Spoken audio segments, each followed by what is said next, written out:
Hello, Global Theater. My name is Jerry Fielka. Today's July 14, 2023. We want to thank Rob Grant and his amazing podcast, I'm Probably Wrong About Everything. It's an honor and a pleasure today to be here with Marci Javril. Is that right? Well, Javril? Javril, I like to make it straight. Javril. There you go. Thank It's you. actually a stage name I created for myself because I didn't like my maiden name. So I took J, the Jean from my middle name, my mom's name, and put it together with Avril, my birth month. And you have Javril. Javril. What a beautiful name. And where are you calling in from? I'm calling from Marina del Rey near Los Angeles, California. Well, that's where I am. I'm in Venice. So the first question is, what is the best thing for a human being? The best thing for a human being is knowing your body is actually an equilibrium system. And there's what I call an intrinsic gyroscope within you to reassure you that your body wants to survive, your brain wants to survive, your soul wants to survive. All of these things are in place to keep you here and present. And so having that kind of confidence, just your intrinsic gyroscope, that's what I Love think. you. So articulate and helpful. What's your favorite form of information? How it comes into you? Oh, goodness. That is a good one because my mom had a master's in library science and she brought up her four kids. She was divorced with four kids. And we had magazines and books and movies and museums and theater and culture of all kinds. Geez, getting good information right now in the current stage of things, streaming things online is just amazing. But before that could happen, I think the deepest immersions I've had are been museums Nice. with Why a do you, docent tour. oh, Somebody I love that. really knows their stuff. Yes, with the Dawson tour. So why do you think humans collect or gather information? Mm. We're curious about things around us. I think my mom said it the best: when you lose your curiosity, you lose your sense of wanting to be here. Do you think this need or want to collect information is more innate or more invented? No, I think it's innate. I Yeah. think it's innate from all the cultures that I've studied, and I love learning about, 10,000, 20,000 years ago, what man or humanoids were doing. We're always curious. Well, you're anticipating a lot of our questions. I'm really loving this so much. Do thoughts create emotions? Thoughts create emotions. I think sometimes emotions come first because emotions are often driven by physiological events. So the physiological event of suddenly be confronted by a saber-toothed tiger, right? Now suddenly, well, fear comes in, but fear comes in because the body starts to upgrade its blood pressure and it goes on to survival and it makes you want to just run instinctively. So I think that emotional instincts come in without thinking. So in that way, that's the chicken before the egg. I'm not sure how to answer that. No, that was really good. Thank you. And fill in the blank, Marci. I don't know what I think until I. I don't know what I think until I ruminate because I Yeah. really like kind of chewing things around, Yeah. looking at things from many angles and especially the older I get, the more I realize I can't just make a snap decision. It's really important to feel like you've looked at things from all angles. Yeah. It's funny because McLuhan says, I don't know what I think until I say it. Joan Didion says, I don't know what I think until I write it. But I love this idea of ruminating. But I do have to interject because we met me watching you dance to live music. And you are a great dancer. You're beyond a great dancer. um, that James Brown's line is amazing. because you could say, I don't know what I think until I dance it. He actually has a line that says, I've got a move that tells me what to do. I mean, if you just isolate that line out of his song, that our body movements tell us what to do or what to think. Yes, well, I have a background in dance therapy. And so, yes, what I learned in dance therapy was the body doesn't lie. And verbal therapy, I like to joke that it's gerbil therapy, because you can just go around and around and around. You can convince yourself, you convince your therapist, you convince your group. I did it. I lied to everybody about my alcoholism. And it wasn't until I discovered it myself and decided to change it myself was I able to make that change. Yeah. And it was through movement that I discovered, how to bring things more into balance, to feel what I thought, to think what I feel, and to ruminate through my body. Isn't that great? The body doesn't lie. So, can humans think without language? Sure. Yes. Chomsky says that language is not just words, it's a culture, a tradition, a unification of community, a whole history that creates what a community is. What do you do when language doesn't work? When language breaks down, what do you do? Movement, of course. Yeah. Sound expression, gestures, all of that. And in fact, what I think about when you say that about communication, I think about interspecies communication. We're finally understanding. Oh, see, I'm looking at my hair. That's a bad sign, right? You look great. No worries. Interspecies communication, like the octopus and the whale, and of course our dogs and cats. Yeah. Which I'd say old-fashioned people would say, oh, they're just animals. But today, we know they are conscious beings with conversations amongst themselves and amongst us too. And guess who else is communicating? The fungi. Oh yeah, the fungi. Oh my God, I've just really kind of alerted myself to this whole third dimension, Yep. And so this is a stupid question, and you've really covered it, but your observations of humans in general, are we more thinking beings or more feeling beings?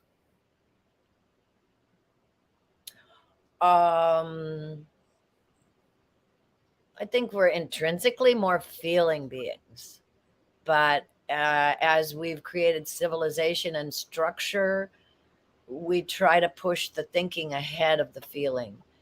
But like I tell my girlfriends, a pretty girl goes by and your boyfriend's head turns and looks at the skirt.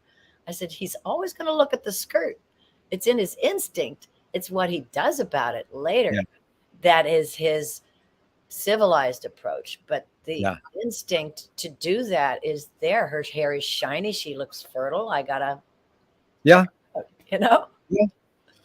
So these are two very good. These are two questions from Alan Turing in the 1950s. One, is thinking a function of the soul?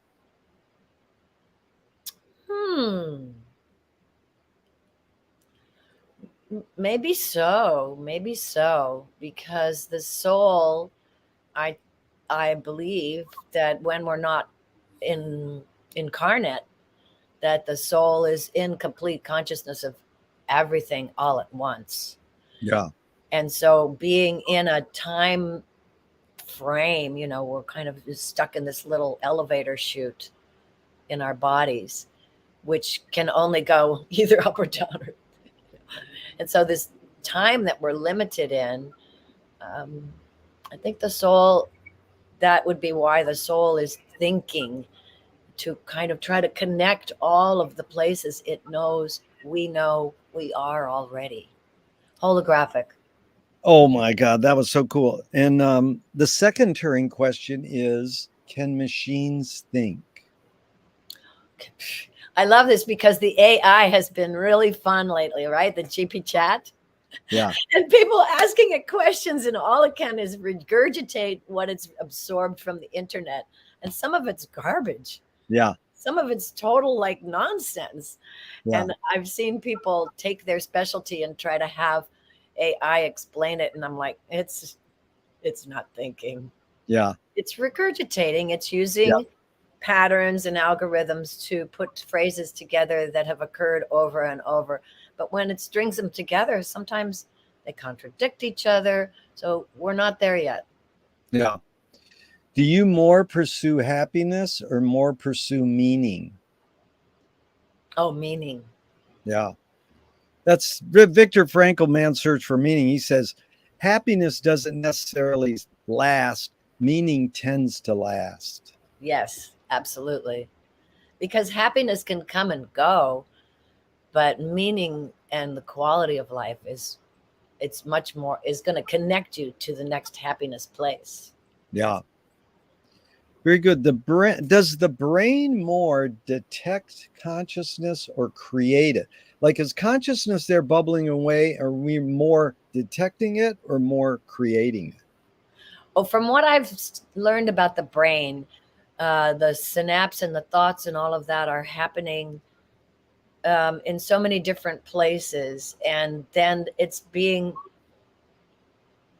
diluted or condensed in some way, so that there's a lot of things going on automatic, like our sight. When we Yeah. look at things and we think we're seeing everything, we're not. Yeah. We kind of really give more credit than we should to what the brain is able to do. So in that way, thoughts and consciousness are so much all over the place than what the brain can hand us back out of Yeah. what is occurring at the same time. The simultaneous, consciousness living in this ongoing non-time space place, and then the brain living in the elevator chute. Yeah. Wow. That's simultaneity. Yeah. People like Lakoff says that 80% of what we're doing is like unconscious or subconscious operation. Oh, easily. Well, Easily. now. What's faster, speed of light or speed of thought? Speed of thought. Wow, there's no right or wrong answers, but that one you got right. Yippee. Well, speed of thought, as we know in quantum physics, simultaneousness can happen billions of miles away. Yeah. So that doesn't that that occurrence didn't take light years to get there. Yeah. So Audre Lorde, the poet, said, you can't dismantle the master's house using the master's tools. Yvonne Rainer responded and said, you can if you expose the tools. What new tool do you suggest? oh, for dismantling the house. Well, that's a good question, Yeah, what Marci. is the house that we want to dismantle? Yeah, you put the questions into the context you want. I mean, basically, I'm asking what tool do you gravitate towards? You can apply the word new if you want. And then I open up some of these questions with cute quotes. It doesn't mean you have to apply the quote, but you can Okay. if you want. You can if you want. Yeah. I think you're inferring if there is, are there tools in my tool box, and are there any new ones? What's my latest tool?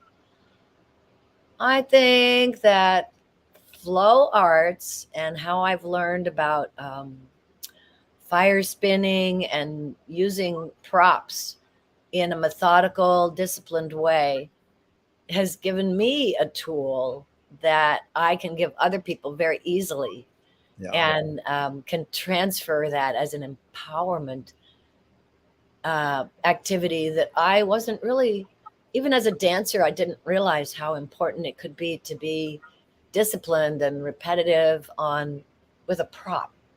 Yeah. I've seen magicians do this, and they Yes. become impeccable. Yeah. It's really good. You really get this, what I'm after. What new toy do you suggest? Yeah, so new toy, that'd be it. Take Yeah. up anything and use it as a prop, and Yeah. pick up, like, okay, lipstick. What can you do with that? Can you balance Yeah. it on your nose or your hand, or what happens when you bounce it or throw it? And being playful, I think, just when people say, "Oh, I get bored so easily," I'm like, how? Yeah. How do you get bored when there's so much happening all around you? Yeah.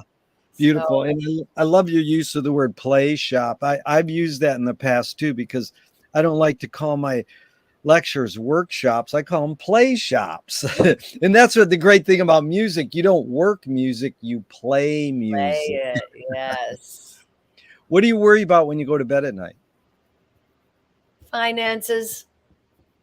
Unfortunately, that's the way the world rolls right now. So, Yeah. McLuhan learned from Ezra Pound that artists are the antenna of the race, dancers, painters, all kinds of artists. They're broadcasting and detecting the hidden psychic effects of our inventions. So we might learn how to cope with what we don't like about our inventions. So, Marci, I asked you the question Marshall probed his whole career. Why do we ignore the hidden psychic effects of our inventions, even though the artists are broadcasting them to us? oh, we just want to believe everything's simple and great. And, the impact, it's that Pollyanna part of us that just Yeah, wants it all to go away and be okay, because otherwise it's too complicated. yeah, Don't like them complicated solutions. yeah, And life is complicated. yeah. So, yeah, that's the Do artists have, go ahead. oh, I just said that's the simplest answer. Yeah, no, that was good. Do artists have moral obligation? Hmm.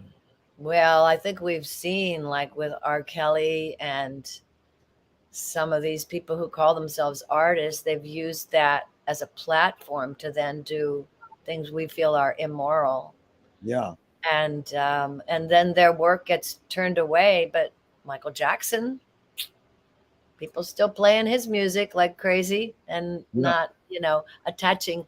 So, do we attach the art expression to the persona who has maybe, some failings or some vulnerabilities, or do we let the art exist on its own? So it's a good It's, question. it's a conundrum. That's separate the art from the artist, or can you separate the sin from the sinner? Well, we're going to get into that. But first, are you more afraid of new ideas or more afraid of old ideas? Afraid of ideas. I think I'm afraid of old ideas more than new ideas, because the old ideas are stuck in some people's consciousness and they're really hard to, you know, shake loose. So, yeah, if I had to Can you pick. can you conjure up your earliest memory ever or one of them? Yes, we lived on Devore Drive in Pennsylvania, way up, or no, Latonia, I think it was. It was like 2 blocks from basically a woods. And we had garter snakes in the backyard, and we had a little baby pool, and we would go wandering in the woods there. And I think we moved from there when I was 2 or 3. So, Is memory more a curse or more a blessing? oh, blessing. Yeah. Sing for sure. As I get older and I meet people who are losing parts of their memories, that's the part they mourn. Is the memories are, I told my friend the other day, I said the memories are the rich soil that we live in as Yeah. we mature. You're great with words. What a way to put it. A rich soil. Hmm. So, Marci, tell me someone within your immediate family, then outside your immediate family, just briefly, who had an impact on you, kind of like a role model, and what specifically was that impact? In my family, my mom was super mom. She divorced with 4 kids, 9 and under, and she proceeded to then get a master's in library science and just lead a very powerful, she was with League of Women Voters, and she was a Girl Scout leader, and she just gave and was very generous in everything, her praise, her support, her information dissemination. So, Beautiful. And outside your immediate family, same question.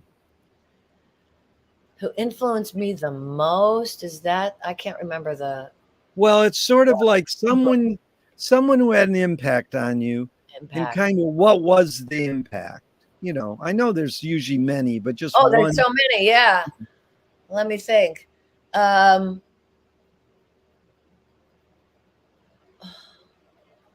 which one should I pick? Well, here's an interesting one from my youth, before I really understood personalities and criticism. My ballet teacher, when I was a teenager, criticized me over and over and this and scolded me and da da da da.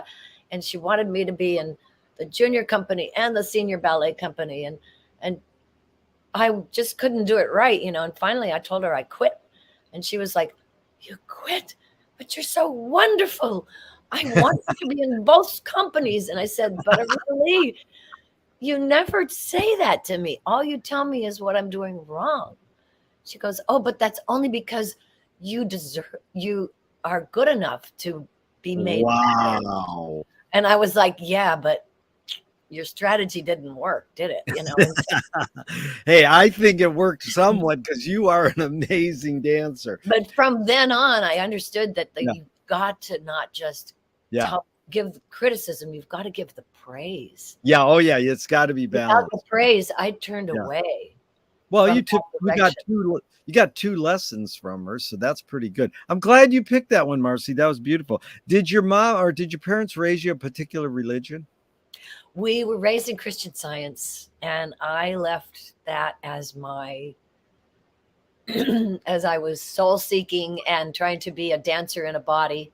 Christian Scientists don't see doctors, and they do everything with prayer, and it's a little on the edge of woo woo for me now. And now that I really understand biology and science, and so Christian Science couldn't answer a lot of questions for me about how to take care of my body, because they kept saying, "Oh, just pray," and I'm like, "Oh, no, I need to eat the right things and exercise, and Yeah. what vitamins should I take? Oh, no, you don't need those." So yeah, I couldn't stay in that religion. Marci, do you pray now? I do. I believe the way I concentrate or focus my thoughts is similar to what people would call prayer. Yeah. If God exists, what would you like God to say to you after you die? Welcome home. Yeah. I get that the most. That's beautiful. Do evil Oh, people you mean I'm not the first one to say that? Oh, and no, it's really wonderful how people say things from my questions, like the speed of light and speed of thought. 80% say speed of light is faster. But when someone says speed of thought, I'm like happy. So there's no right or wrong. These are just prompts to have conversation. So I love it when there is sort of a reverberation and everybody's sort of on a collective hunch, kind of like Lily Tomlin says it great. She goes, reality's just a collective hunch. Ooh, I love that. We're all collectively saying kind of the same thing, but not always. So this one is interesting. Do evil people exist, or does evil use people as a vehicle? Oh, I would love to say that evil uses people as a vehicle. Yeah. But let's see. I think some people's biochemistry becomes distorted in a way that turns them into immoral or evil or very, very hurt personas. Yeah. So, well, the hidden question really is how do you advise someone to deal with an enemy? And let me set it up with a few thinkers. Alan Watts says, if you acknowledge your enemy, you empower them. Coppola stole from the mob and the samurais. Keep your friends close and your enemies closer. JFK said, forgive your enemy, but don't forget their name. And Fellini says, I need an enemy. So it's a lot of thoughts. The basic question is, how do you, Marci, advise someone to deal with an enemy? But first, how would you respond to Alan Watts? If you acknowledge your enemy, you empower them. Well, I think that you have to empower them, but then bring them to your level at the same time.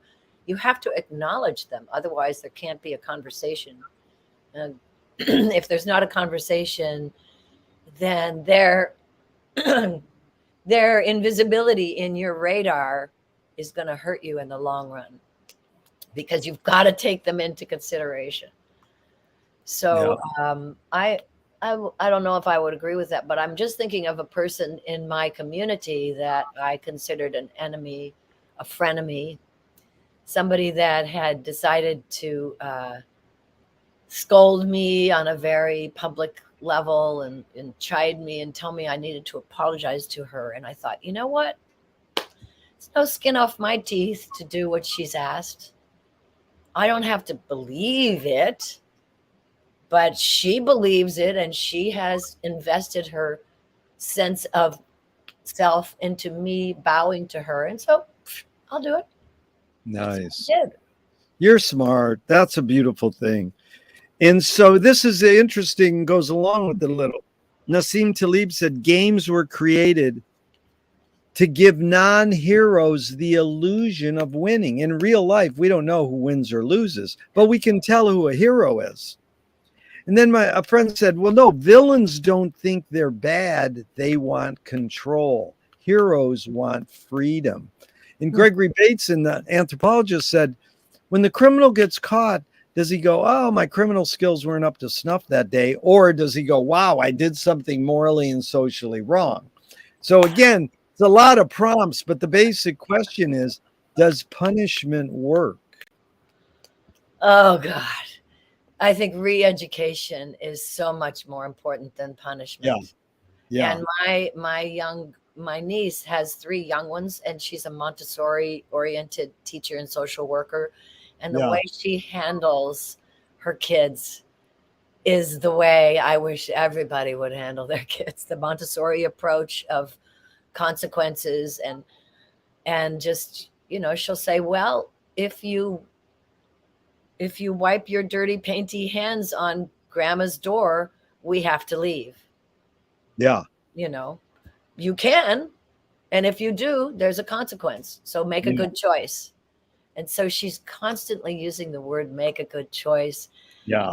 And she'll say, if, and one time the kid got up on a chair and she goes, little one, do you think that chair is stable enough for you to be climbing on it?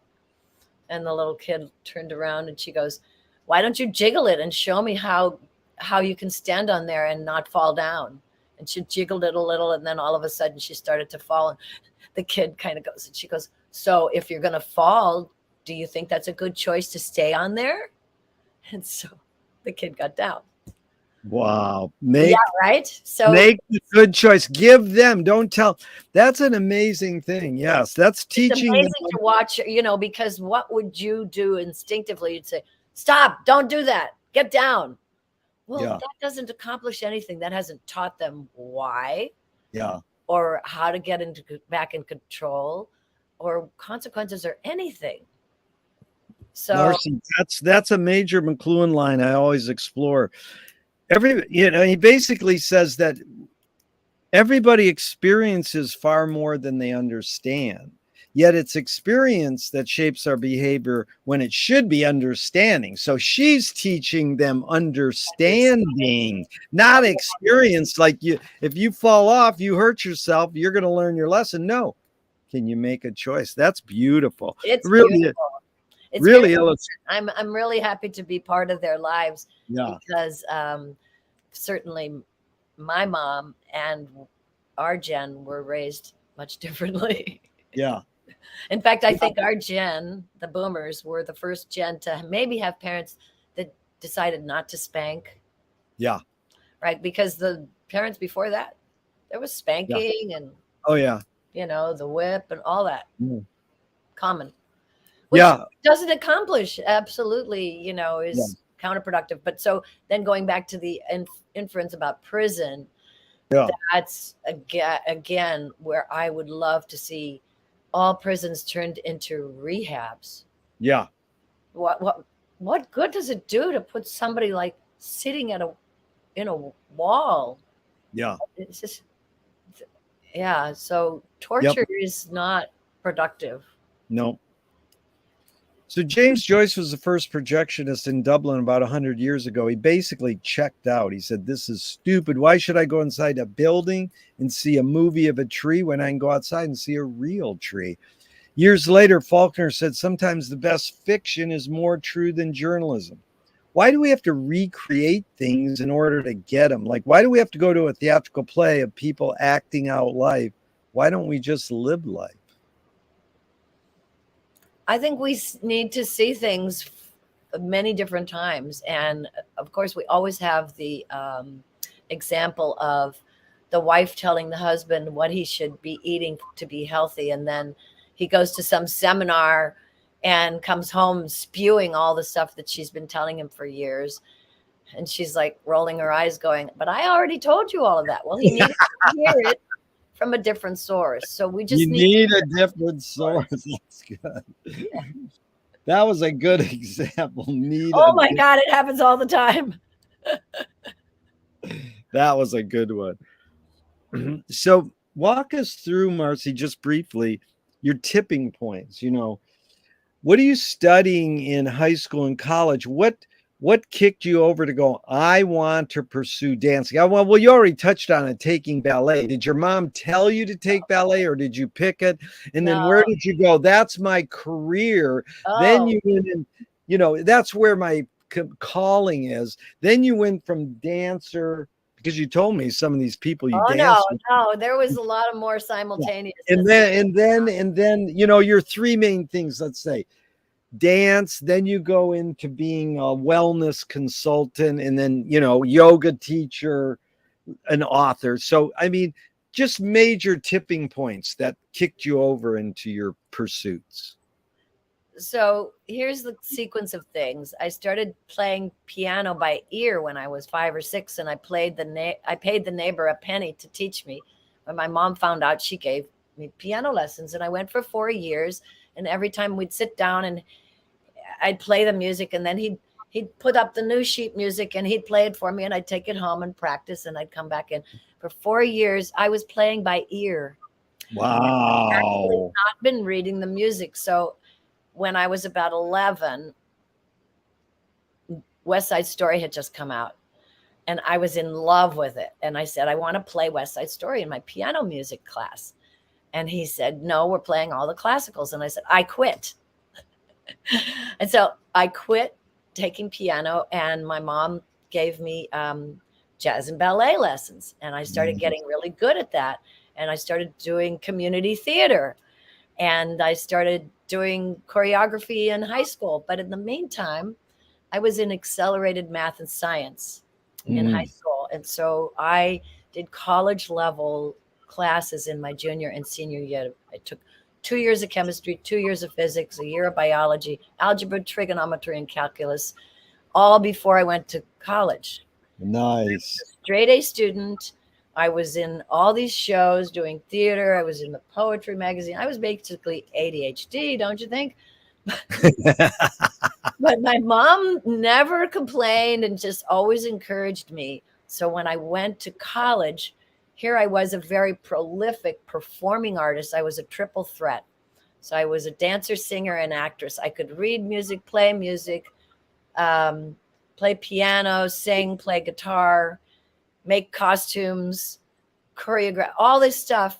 And I said to myself, well, my grandfather won't pay for my college if I go to theater, so I'll go for physics, because I had very high SATs. So my first year in college, I was a physics major. And then I started trying astrophysics, which is now one of my passions, astrophysics, Neil deGrasse Tyson. But so instead of going to the physics lab, I was at the theater helping do costumes and choreography for the Fantastics, And so my second year of college, I asked my grandfather if I could switch. And I went to SMU on a theater major. So my first year was physics. My second year was theater.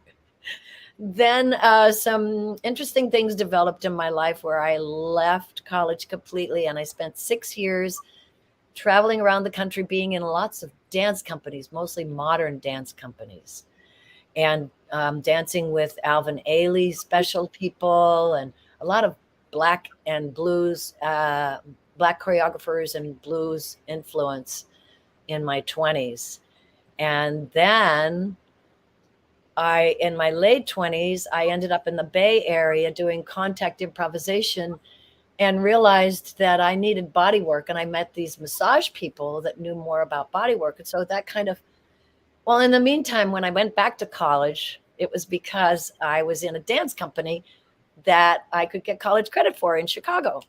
So I went, oh, let's finish my college degree. So I got a degree in dance therapy in Chicago. And then I got in San Francisco and I met these dancers who were using massage therapy, and that took me into massage therapy. But I forgot to tell you that when I was 21, that's when I got initiated into yoga.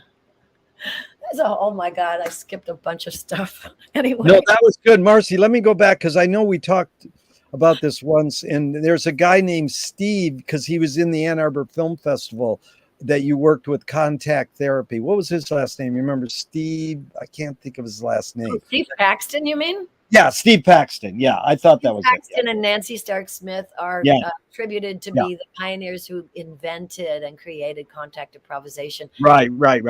I started doing that and performing it in 1980. Yeah. And I moved to the Bay Area to be with Mangrove, which was one of the main companies at that time. And then I think you danced, well, was it in Chicago with Art Ensemble of Chicago, or you knew? I danced with Idris Ackamore in San Francisco. But the Art Ensemble of Chicago, I certainly followed and listened to. Joseph Jarman, oh my God. They were so outrageous for their time. And I knew we had some commonalities in our past discussions. But let's pursue. I know you can tell me all that, more as we go on. But so you got into yoga, then when did you start, or what was the kicking point where you go, I'm going to be a wellness consultant? Oh, well, no, it never kicked. I think, I started as a dancer. I started as a triple threat theatrically, and then I kind of condensed it down to dancing and yoga and then dance therapy.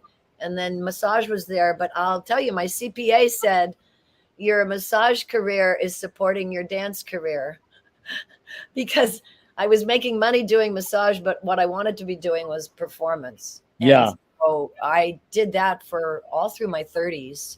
I had 2 side-by-side careers. I did a lot of dance performance, which didn't pay very well. And then I did a lot of body work. So it's great. It's never specialize. You've got it wide open. That's sort of what happened to me. But let's talk about this for a second, because a screenwriting teacher told me great art is when you can clearly see the intention of the maker. Stanley Kubrick says the opposite. Great art is when you can clearly not see the intention of the maker. Let's talk about dance, because I've watched you dance. You did this improv at Susie Williams' show. Well, her song was so inspiring. It was a tango. But it was a tango, but it was so amazing, because we know there's a structure to tango, but at the same time, there's some improv going on there. And it was such a magical moment. It's on YouTube now. But I'm asking you, what role does intention play in your creative process when you're improvising dance? Oh, very little. My intention is to listen and open and let things happen. I learned that a long time ago from Ruth Zipporah. She taught me action theater and improv in the Bay Area, and to listen and allow and transform. So an easy thing to do is, if you can just imagine snapping your finger over and over, and instead of intending to keep that going, see what happens. What happens when the snap is changing and now your hand is doing something completely different. You're not snapping anymore. And so discovering and letting intention letting the intention be to embrace harmony and an entertainment, so an entrainment. If you are a performer, Yeah. you want to entrain and entertain at the same Yeah. time. So. Poetic use of words. Beautiful, Marci. And it's interesting because Duchamp said there's no art without an audience. In the case of being a dance performer, what's the role of the audience? You're the person, the audience who's watching you perform. How much are you thinking of them? What are they thought? How do they contribute to you? In how much are you thinking of them in the creative process? Yeah, if I am when I used to do paid performances, I was definitely absorbing their energy and wanting to radiate it back out and have that back and forth conversation and deepen their experience and feel it deepening and reach into it.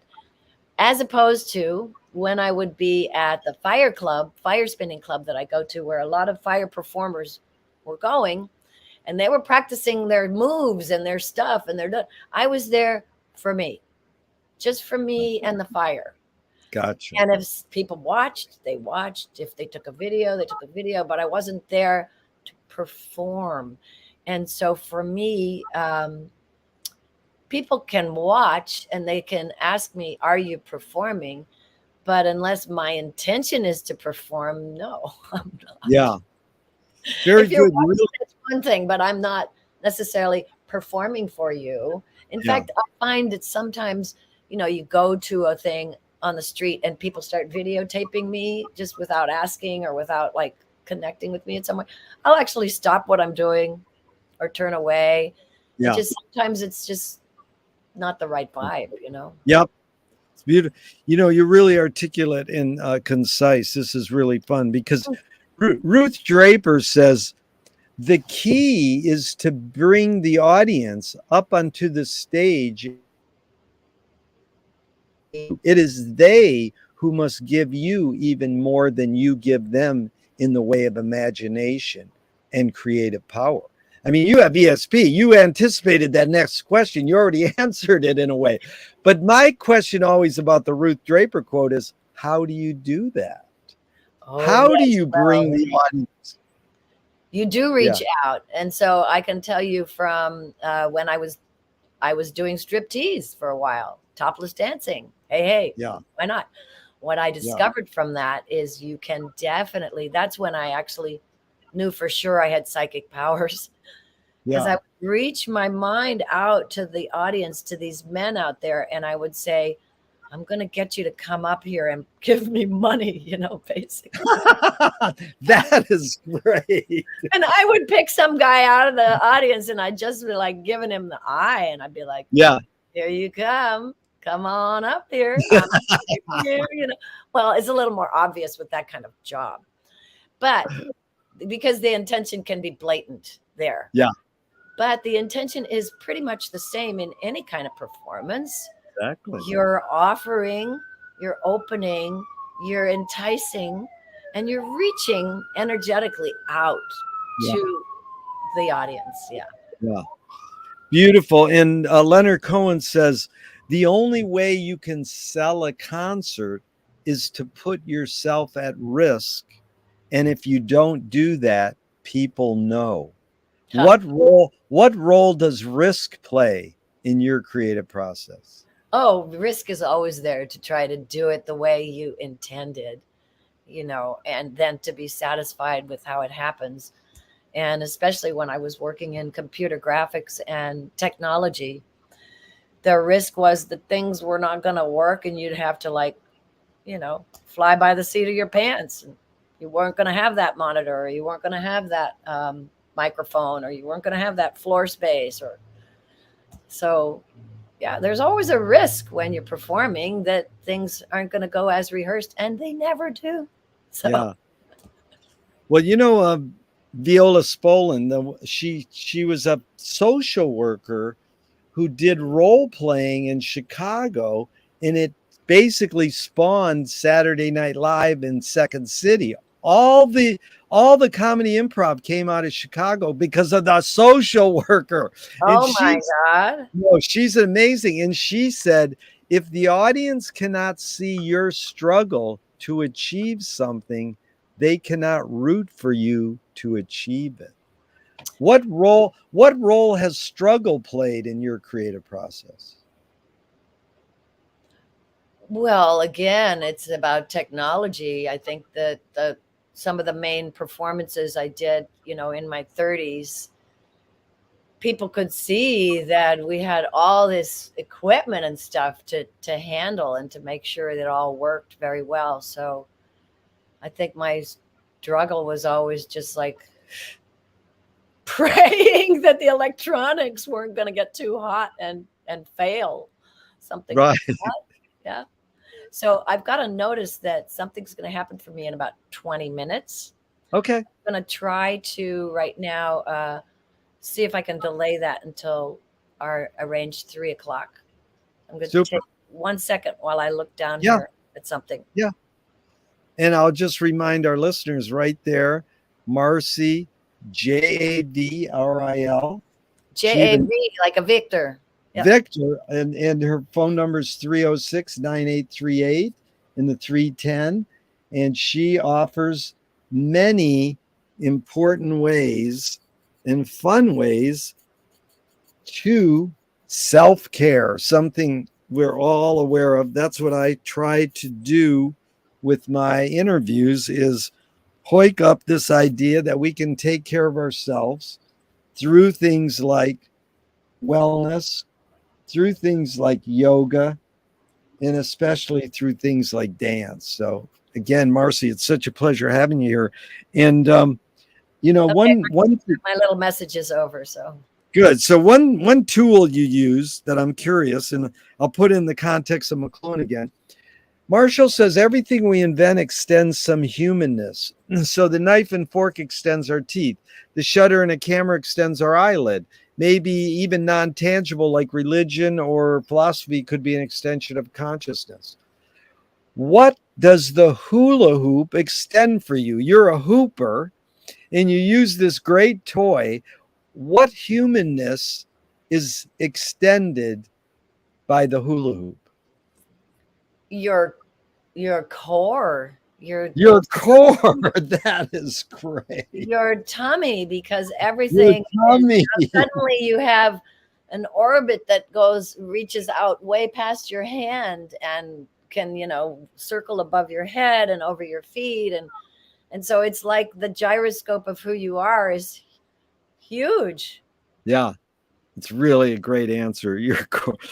Yeah, because McLuhan has this great line, what does movies extend? And people say memory, vision. He goes, your foot, because you're traveling.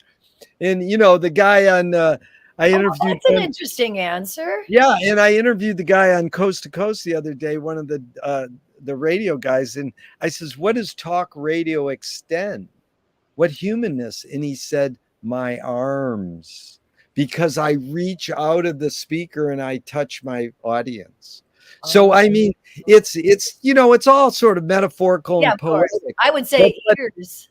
But yeah, it is. But talk radio, radio one way is ears, but talk radio two ways. It's a two-way conversation. Yeah, so it's like a handshake. Mm-hmm. Yep, it's like a handshake.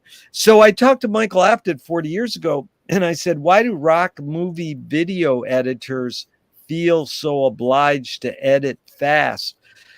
Most people don't know Abel Gance invented rapid montage in 1922, but in the 80s, it flourished with MTV to the point where Marty Scorsese was cutting his films faster because of MTV. Michael Apted told me, because we've learned to take in information faster. And I asked this question with a bias. Can we literally learn to take in information faster, or are we just brainwashed to believe we can? I think we're brainwashed to believe we can. I don't think we can. I think, the subliminal messaging thing has to be repeated 7 times, I've told. Oh, is it really? Yes, but as you might know from speaking, when you hear it, you repeat it, and you write it, you remember it. Yeah. And so those three things can happen just a little bit longer, but then it seals the deal. And the right. But tell me the three again. You hear it. What's the second? You hear it, you say it, and you Oh, write it. you say it and then you write it. You write it. Yeah. Yeah, because people don't realize I keep looking down. I should be giving you eye contact. And it's because I'm taking notes. Yeah. Of course you are. So, I like that. Hear, say, and write. It's a subliminal. That's amazing. Actually, that's a better way to remember things than to have these little subliminal flashes trying to make you do something. Yeah. Yeah. In fact, subliminal subduction, that book, Vance Packard studied all that and wrote these important books. McLuhan's intro to those books is amazing documents. So that was good. But the real hidden question there, Marci, is can humans literally multitask? I tell my friends in my car that I do not multitask. I do not do distracted driving. Don't talk to me when I'm making important turns. I don't talk on the phone while I'm driving. I turn off the radio. No, I personally, ADHD trying to spread everywhere. I actually think it's better to concentrate on one thing at a time. Yeah, I agree. And so what was the motive of the cave artists? And especially in your regard, it's interesting. We don't really have documentation of cave dance or cave music, but we do have cave art that has been preserved. But they had to be dancing and making music then too. What was their motive?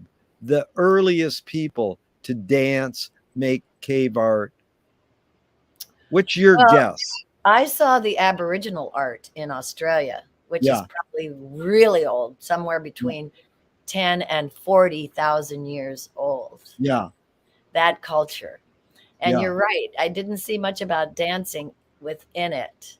Yeah. But I think the reason that the artist would put that there is just a remembrance, like kind of like a reflection of some activities that they valued, that they shared, that they wanted to point to maybe their children to educate. So, but you're right. I don't think there are a lot of pictures of dancing. Yeah. But they had to be dancing and they had to be, I mean, you watch Herzog's film about cave art and they do show you this little flute that they had. They preserved this flute. But we don't know what they were playing. Was it like Joseph Jarman, or was it like, Hubert Laws, or who was it like? Or was it something totally different? Like Native American drumming, as much as I might like it, part of what's hard is that it's really monotonous. There's really not much else going on. Yeah. Very interesting. Whereas African drumming and djembe, which I've studied West African, there's all this. I love the complicated rhythms and all the syncopations. I am going to get a message where I do have to run downstairs for a minute soon, but not right now. It's fine. Whenever you do, we got it covered. What's more important, conviction or compromise? Compromise. Wow. Again, there's no right or wrong answers, but that one you got right. I love it. Damn. I've studied nonviolent communication, NVC.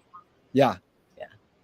That's conflict resolution but we weren't taught that in grade school and high school. And I asked someone, and they go, no, they teach that now. Conflict resolution. Why weren't we taught that? That's amazing. We were raised by the Skinner. B.F. Skinner? We were raised by that idea, of punishment. And remember, we were raised on bottle hours, right? Every 4 hours you would drink a bottle and cry, let the baby cry, go to sleep. Those strictures, those kinds of psychological, like this is the way people should behave, were happening for our gen. And so I think that, the later gens released that, thank God. You mean Dr. Spock and these other researchers said, that's wrong. Let's do it the right way. Yes, they decided there was a right way to do everything.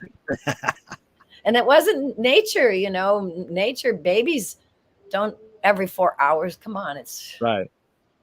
anyway.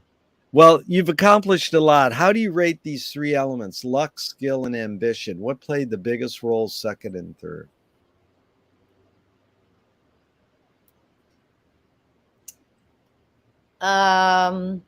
Skill first, luck second, and ambition third. Because I've developed a lot of skill. And Yeah. so that has given me a chance to, when there is luck, to be catapulted somewhere. But I really haven't had a lot of ambition. Well, it's interesting because Gary Player says the more you practice, the luckier you get. Oh, well, there you have it then. But your observations of other humans in general, is ambition based more on fear or joy?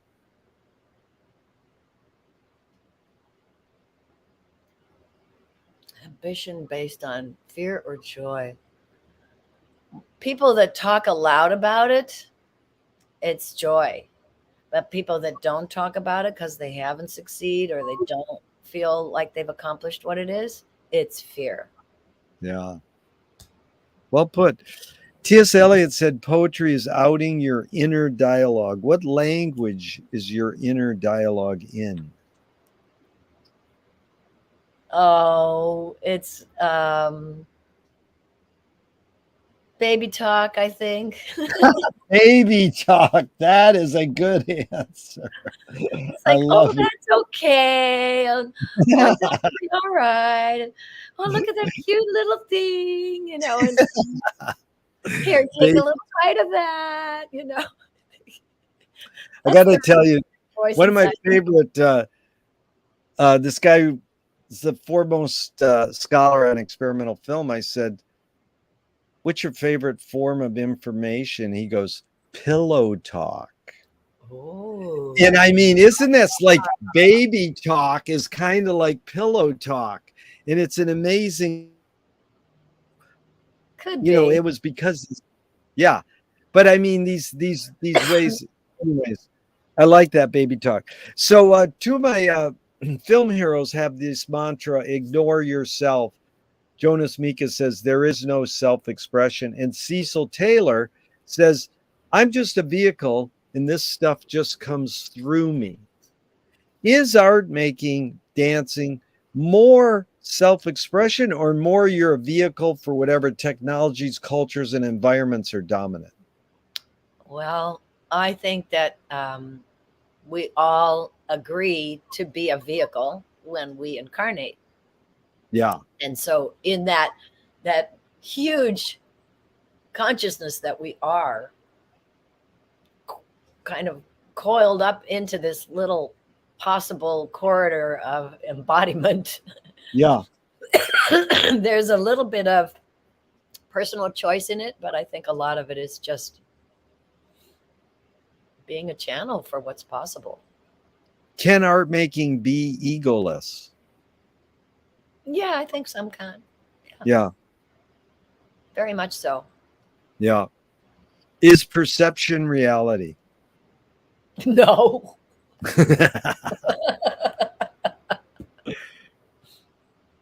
Lewis Carroll says, I believe as many as 6 impossible things before breakfast. Have you believed in any impossible things lately?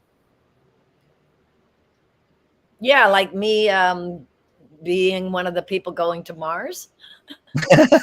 That's good. Well, you'll love this. Sunra said, the impossible attracts me because everything possible has been done and the world didn't change. I think I may have to take a break. Okay. Back in a few minutes. I'm going to be talking to them about your website, and I'm going to tell our listeners Thank you. that, yes, that Marci can be contacted through her website. And I'll just read a little about what she offers. She's a guide to the art and science of rejuvenation. You can learn how to detox and rebalance your body mind. and soul with wellness methods. She's been training for over 30 years in holistic health. Chronic and sudden illness can definitely benefit from Marci's comprehensive approach to vitality and longevity. You can feel better faster and stay stronger longer. So, again, her phone number is 310-306-9838. And she does all kinds of sessions from her Mar Vista home, Zoom, Skype, webinars, clinical training, free talks. The basic techniques in lymphatic massage are easy to learn and apply to your daily life. Stretches done properly will refine your yoga practice.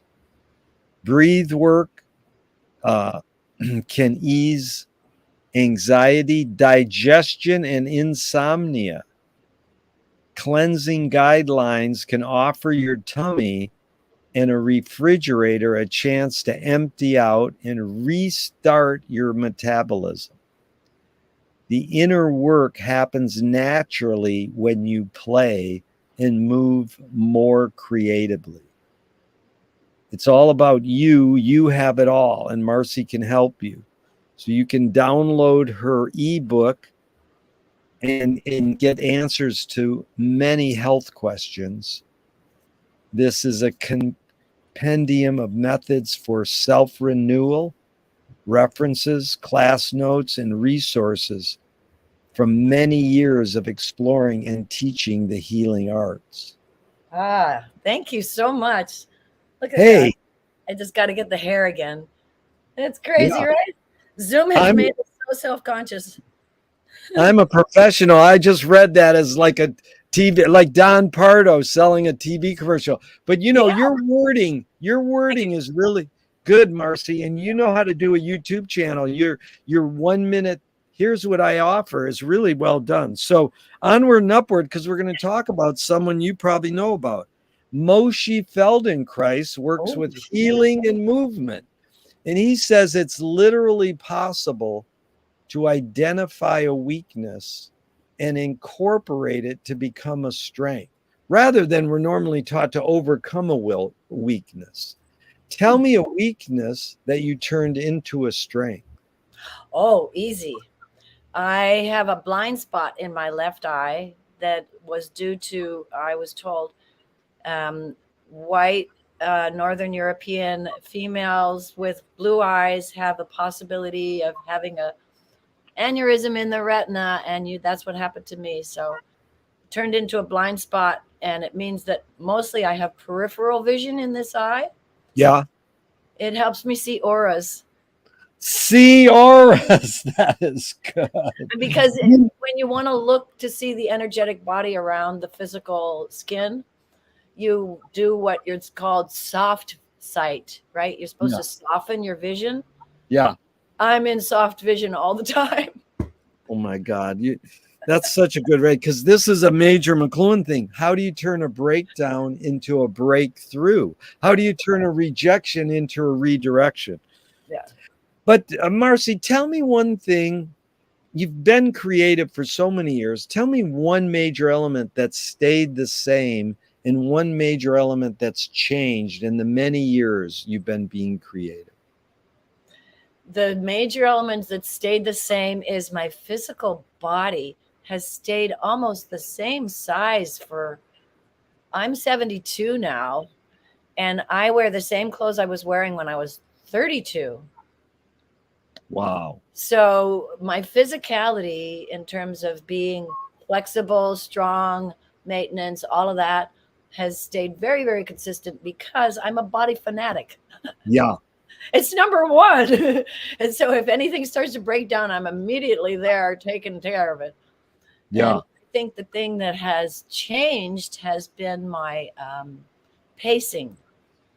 Because I used to, as I described earlier, be a little bit all over the place, doing everything all at once at ADHD. And now I really like simplifying my life, having habits and rituals and having a circadian rhythm that's reasonable. Because I don't know about you, but most artists, we've had those all-nighters and projects where we don't sleep or parties where we stay out really late. And I'm kind of, yeah, that's not important anymore. Yeah, no, pacing, management. I just call that high awareness level, you know. Yeah, you finally kind of catch the consequences, right? And Yeah. say, oh, I don't want those consequences anymore. Yeah. Fill in the blank. Anger can be a productive emotion when. It propels you to make good changes. Yeah. What's the most significant difference between men and women, physical aside?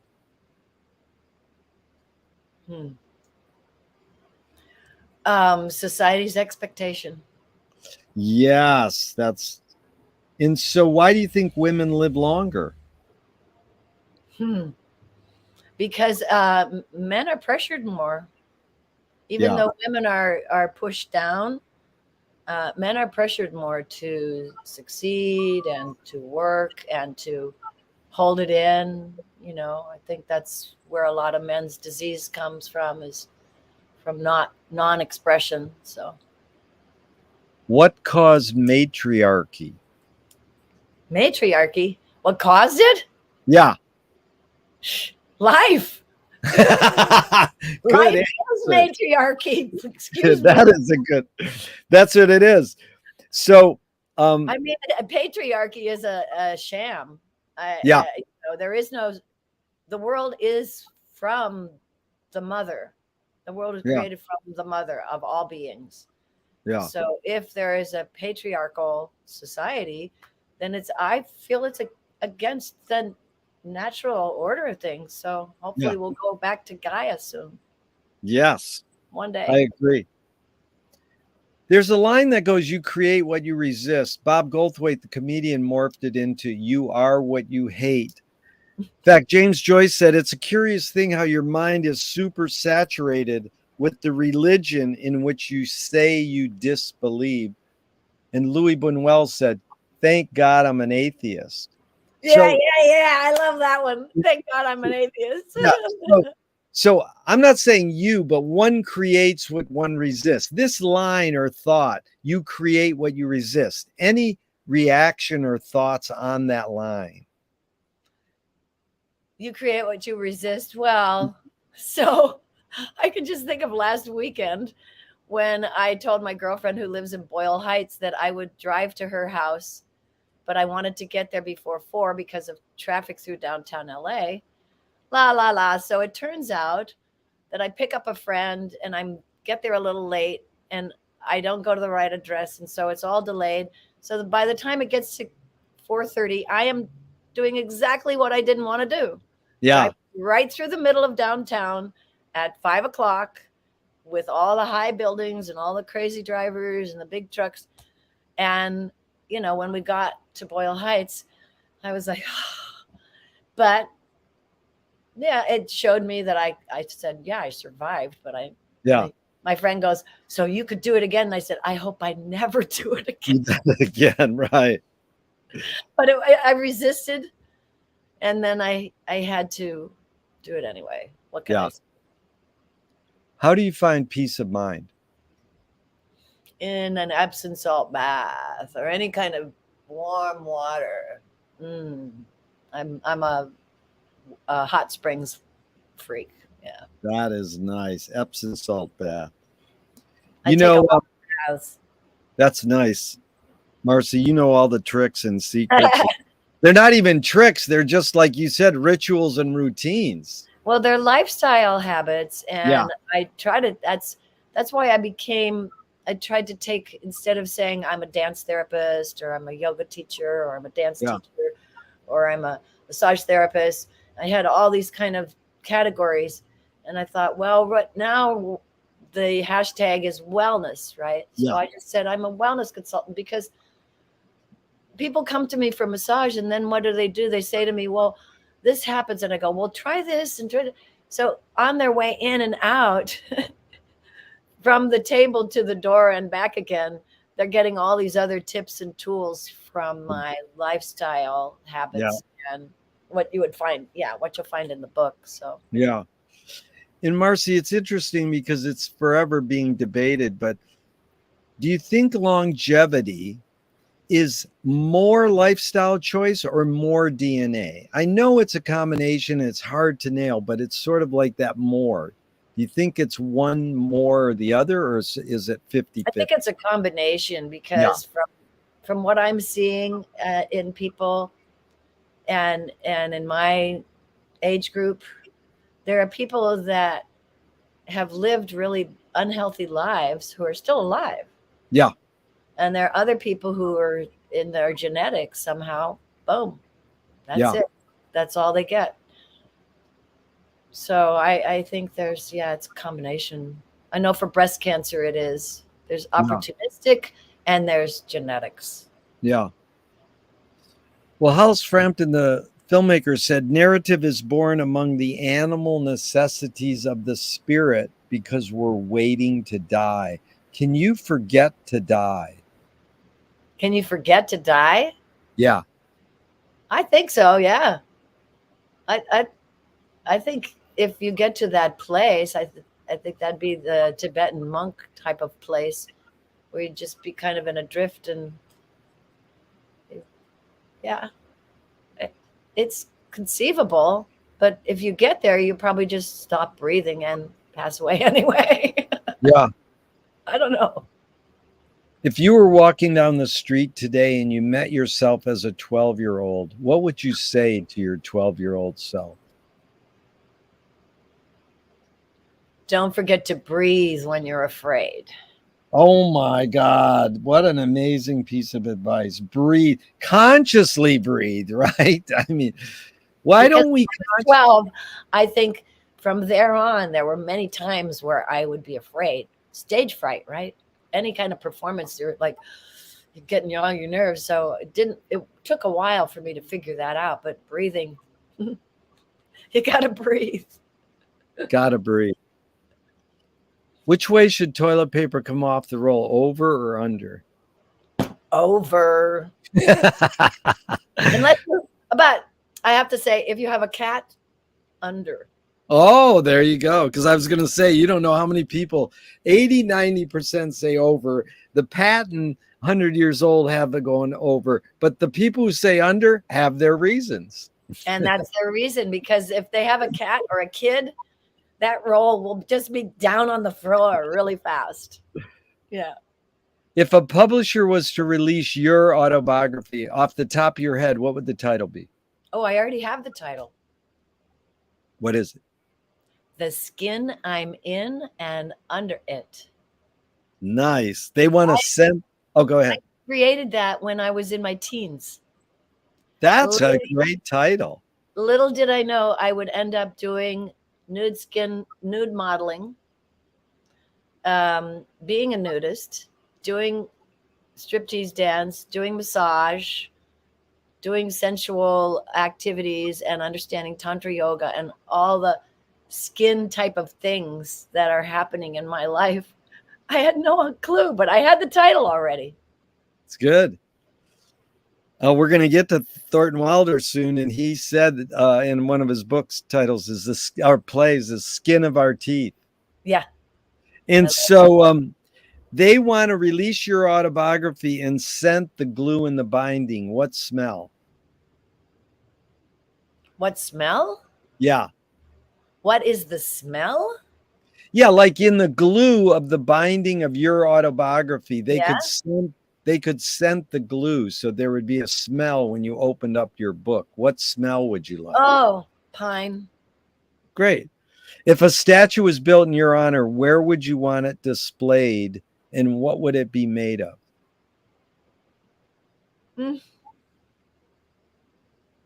God, that makes me want to cry.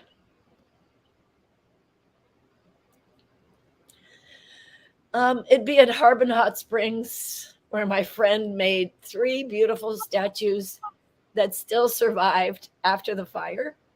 Yes. and I would want to be with them and to be a dancer. Beautiful. What would your statue be made of? Oh, bronze, probably bronze. Yes. Although You know, it could be clay that then's fired. But I love sculpture. That's one of my passions, which, maybe when I'm 80, I'll turn into a sculptor. yeah. Well, that's what was the woman in Ojai started making art when she was 80 or 90 years old. See? I have time. Yeah.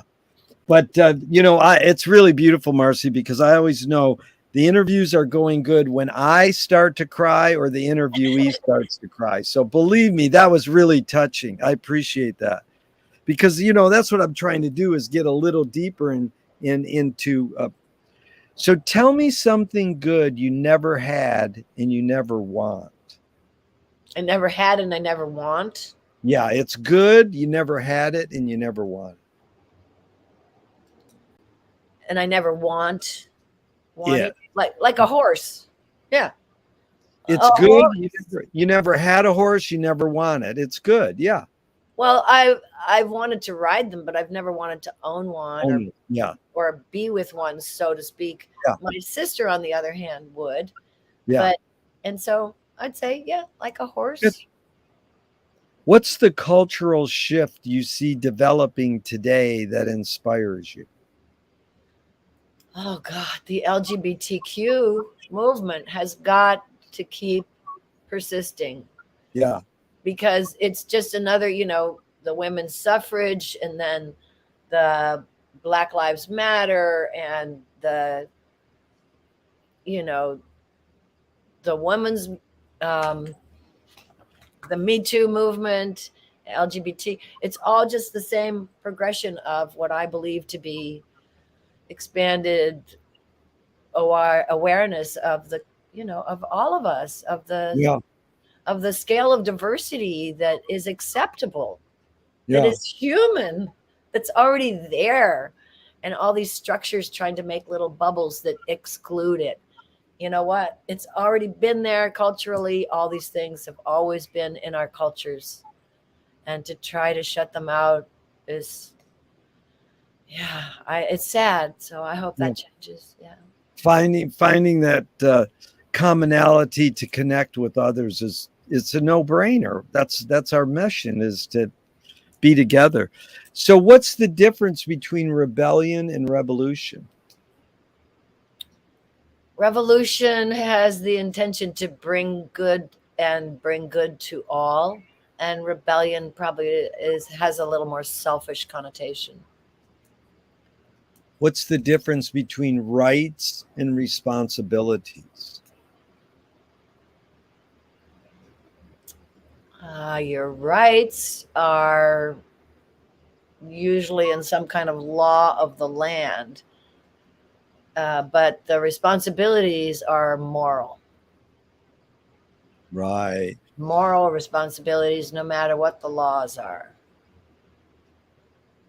Utah Phillips is folk singing union leader, and he said, anarchy is making rules for yourself and not other people. Who's entitled to make the rules? Well, we wish everyone was Solomon, right? Who's entitled to make the rules?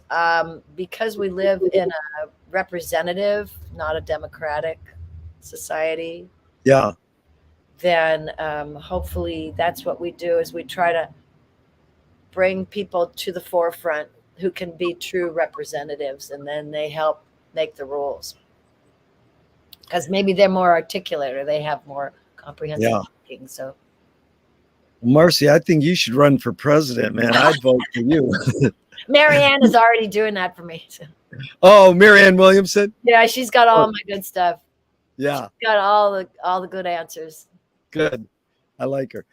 But, T.S. Eliot said freedom is only truly freedom when it appears against the background of an artificial limitation, which inspired McLuhan to say, How are you to argue with people who insist on sticking their heads in the invisible teeth of technology, calling the whole thing freedom? What does freedom mean to you now? Oh, golly. Now you just inserted a reference towards technology. Yeah, Yeah, so freedom I think also has to do with privacy yeah, and being not put upon to do anything in particular, behave any particular way. And so the more privacy you have, the more possibility you have for freedom, which means today's world is shrinking in terms of freedom.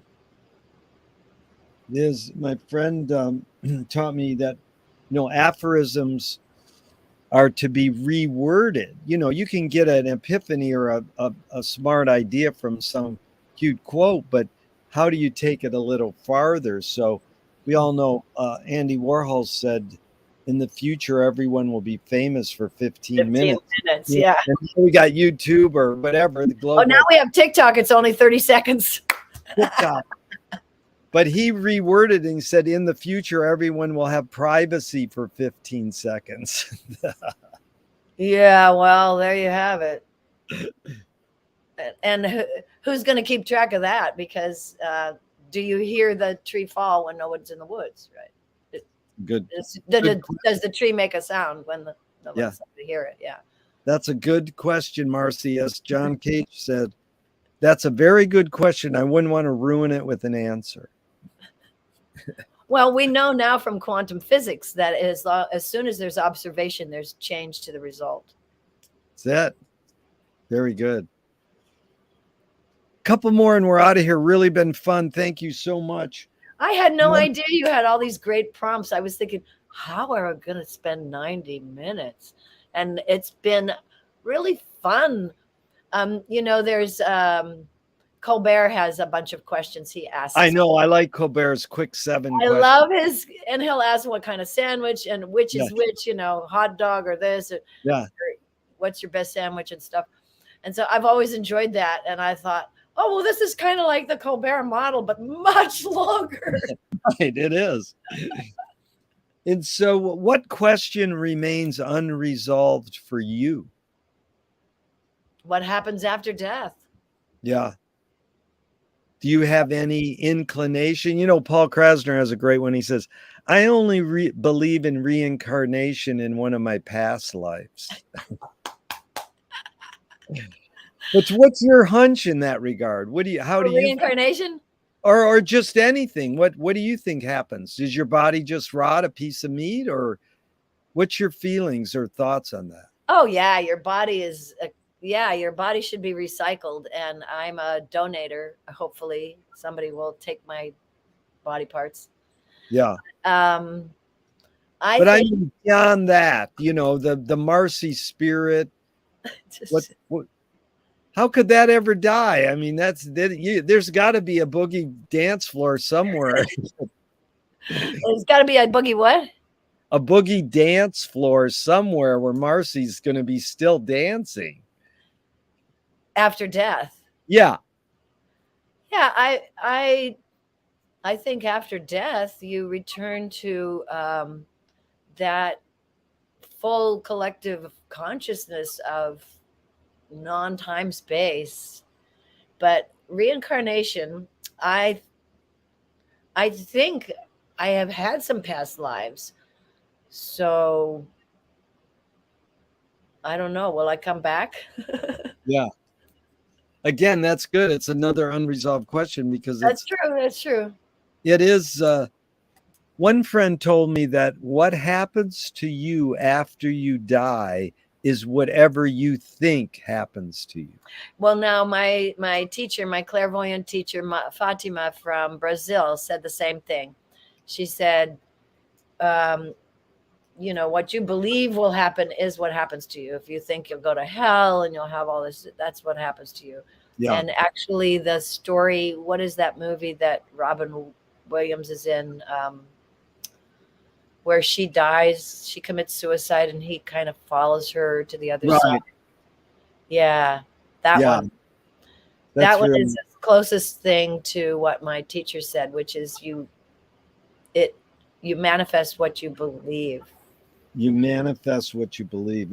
That's life in general, because that's William Blake says, we become what we behold. Well, that's what Fatima said, is that you create it, So what we're doing in this life is there's a delay. So what you believe, there's maybe a day or a year or 10-year delay in what you're believing to manifest. But it's a rehearsal, because when you go into the other side, what you think or believe happens right away. Yeah. What's funny, because the word, Ready? Marci, the funny thing is the word lie is in the middle of believe, LIE. And Marcel Proust has a great question. On what occasion do you lie? Oh, I lie whenever I feel like it. That's good. Well, When we're all, know that I'm lying, yeah, and I feel okay about it, or I don't feel okay about it, but I feel it's important to refrain from yeah, telling the whole truth at that time. So yeah, I'm not afraid to lie. I don't like to have to lie. yeah. I will use it for sure. Well, it's like Tom Waits, on what occasion do you lie? He says, I didn't know I needed an occasion. There you go. Okay, 5 quick Alan Watts questions just off the top of your head in a couple words. Number 1, who started it all? Who started it all? Gaia? Are we going to make it? We as a collective? No. 3, where do we put it? Where do we put it? In the center. Beautiful. I never got that. That's evident in the center. Okay, 4, who's cleaning it up? Nature. Oh my God. And 5, is it serious? Very. 3 more and we're out of here. Marci, what a pleasure. I've been truly enlightened. How has your creativeness shaped your behavior? You've been doing this for years. How has it shaped Marci?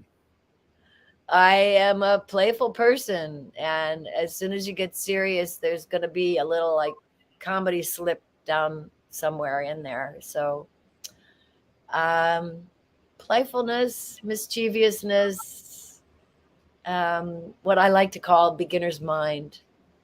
Yeah. That's funny, because when you says, is it serious? That's Frank Zappa said, I'm very serious about being not serious. Nice. And I love that the laughter inclusion is Gurdjieff said, laughter is the reconciliation of yes and no. Oh, that's great. Yeah. So Thornton Wilder said in 1928, art is confession. Art is the secret told. But art is not only the desire to tell one's secret, it's the desire to tell it and hide it at the same time. You've laid your cards on the table for over 90 minutes, and I'm not insinuating you haven't already answered this. What's it really all about for you? Connection, Yeah. connection to people, Yeah. and to nature, to the planet itself. Connection to people and nature. Boy, you couldn't. And what gives you the most optimism? The young people. Yeah. Really beautiful, Marci. That's the answer I get the most. Isn't that encouraging that we always want? Someone said this recently. I said, what's the best thing for a human being? They go, reproduction. That we're keeping the species going. That's pretty dang good. And, the first question is funny, because what's the best thing for a human being? Wilhelm Reich said the best thing for a human being is another human being. Yeah. And the last question is I got from what they asked Groucho Marx at the end of his life. And they said, what gives you the most optimism? And he said, other people. So you really reiterated this in spending this time with me. I really appreciate this connection to people is so good. And it's best to do it through dance and playfulness. Thank you so much, Marci. I really appreciate your time. Really a pleasure. I had no clue that this would be so fun for me and so revealing. And it's a great reflection on what I already know. Wow. Thank you. How cool. Thank you, Marci. And even though I'm going to hit the end broadcast button, I hope this never ends and we can keep talking forever and ever. Go, Susie, go. All right.